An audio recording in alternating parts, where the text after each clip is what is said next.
자, 일단 1차 질의를 마쳤는데요. 중간 정리를 한번 하겠습니다.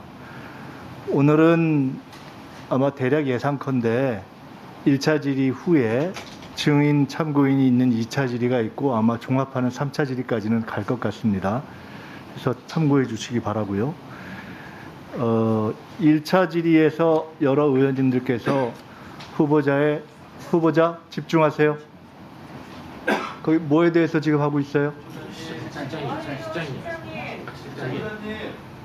그 누구죠? 옆에? 네. 네, 누구죠? 자료 제출 관련 때문에 이야기 들었습니다. 네. 아까부터 보니까 후보자가 약간 집중력이 떨어지고 질의를 정확하게 이해 못하는 경우가 있어요. 그러니까 잘 들으시는 게 좋을 것 같습니다. 네. 우리 의원들께서 질의하시는 가운데 전문성에 대한 질의를 하지 못하는 것이 아쉽다라는 말씀을 하셨기 때문에 아마 오늘 국민의 관심의 특성상 1차 질의와 2차 증인 참고인 질의는 주로 뭐 가령 자녀의 편입학 등과 관련된 신상에 집중되는 것이 불가피한 측면이 있다는 것을 서로 이해해 주시고요. 3차 질의는 정책과 전문성에 관한 것들이 많이 좀 다뤄졌으면 좋겠다는 생각을 가지고 있습니다. 1차 질의를 마무리하는 시점에 좀 정리를 하면서 제가 서너 가지만 좀 여쭤봐야 되겠어요. 지금 결국 가장 논의가 많이 됐던 자녀 편입학 문제는 이런 것 같습니다. 자기기술서와 구술평가라는 것이 있는데 자기기술서는 1차 서류심사에서 해당하는 것이고 구술평가는 2차 면접에 해당하는 것입니다. 근데 자기기술서는 그 전년도에는 낙제점이었던 것이 그 다음 연도 2018년에는 40점이 상승한 것이고 구술평가에서는 그 전반적으로 특정 교실에 해당하는 부분이 점수가 다 만점이 나온 것입니다. 근데 이에 대해서 후보자께서의 설명은 자기기술서에 대해서는 본인이 한 번도 의대 교수로서 뭐 실제하거나 이런 바가 없을 뿐만 아니라 관여한 바가 없고 그리고 구술평가에 대해서는 점수를 특별히 봐주는 것이 제도적으로 불가능하다 이렇게 설명을 하셨어요. 근데 이 대목에서 제가 다음과 같은 관점의 전환을 좀 요청드립니다. 후보자께서는 만약에 장관이 되시면 단순한 의대 교수나 또는 병원장 자격으로서가 아니라 국민들이 특정 의대에 출제나 평가 또는 입학 또는 편입학과 관련된 전형의 부정이 있다고 판단되거나 문제가 제기될 경우에 그것을 판단해서 밝혀내야 하는 상식적 판단력과 예리한 관찰력을 가져야 되는 분입니다. 그런 것에 기초해서 합리적 추론에 의해서 제기되는 문제에 대해서는 본인의 일이 아니라 객관화시켜 놓고 이것이 과연 감사할 만한 대상인가 아닌가를 판단해야 한다고 저는 봅니다. 그런 점에서 몇 가지 좀 확인을 드리겠는데요. 첫째는 후보자께서 이미 인정하셨듯이 특별하게 누구와 가까우냐 아니냐 문제는 저희가 더 검증을 해야 될 문제이지만 경북대 의대의 전형위원들은 85% 이상의 동일 자대 출신으로서 후보자가 모르기가 어려운 모두가 알고 있는 분들입니다. 이것 자체를 우리가 문제로 삼지는 않습니다. 두 번째로 자기기술서의 문제입니다. 자기기술서는 누가 이 기술서에 질문을 냈느냐 하는 문제가 있을 수 있는데 어쨌거나 40점이 올랐던 그 해당 시기의 문제는 이렇게 되어 있습니다.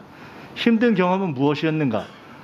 인생의 경험을 준 가치관에 영향을 준 학업 외 활동은 무엇이었는가?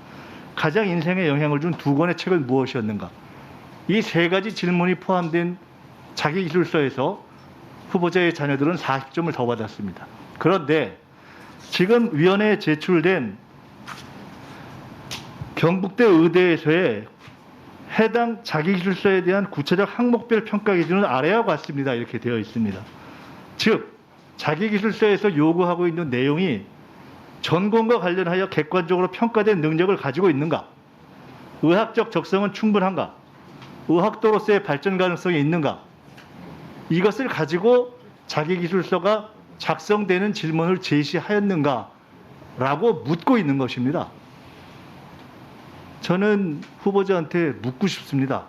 과연 후보자가 경북대 의대 출신으로서 또는 경북대 의대에서 나온 의사들을 기용하는 병원장으로서 또는 향후에 장관이 될 가능성이 있는 공직 후보자로서 위와 같은 세 가지 질문이 전공을 객관적으로 평가하는 능력을 검증한다거나 의학적 적성을 충분성을 검증한다거나 또는 의학도로서의 발전 가능성이 있다고 평가할 수 있는 질문이라고 보는가?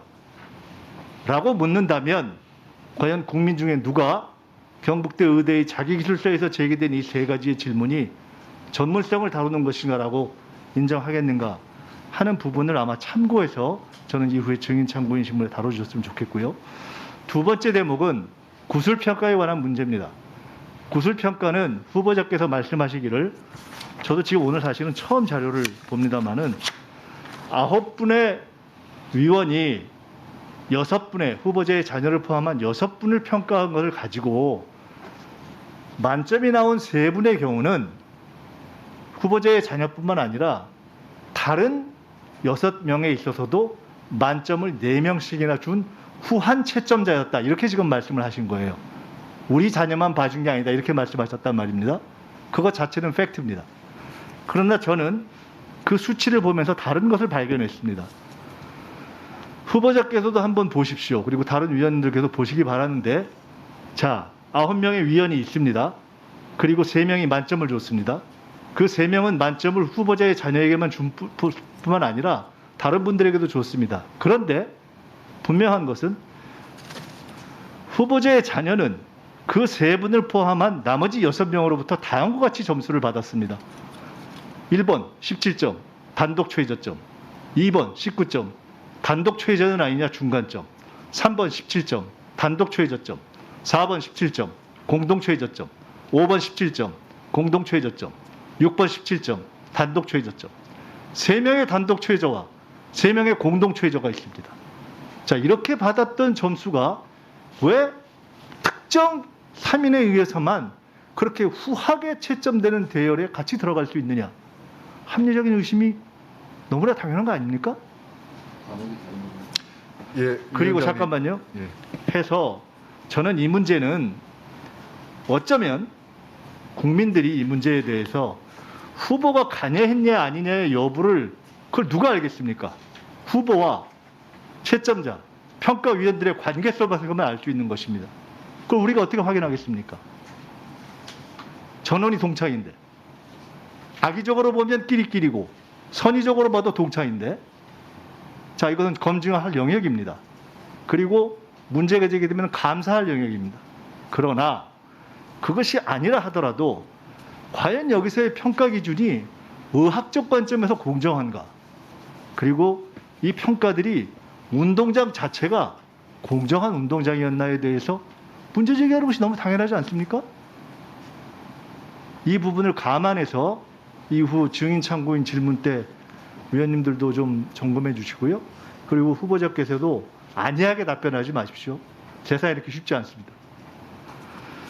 자, 다음은요. 예, 위원장님, 거기 제가 잠깐만 하나. 예, 말씀하십시오. 위원장님, 그 세 방이 그 과목이 달랐습니다.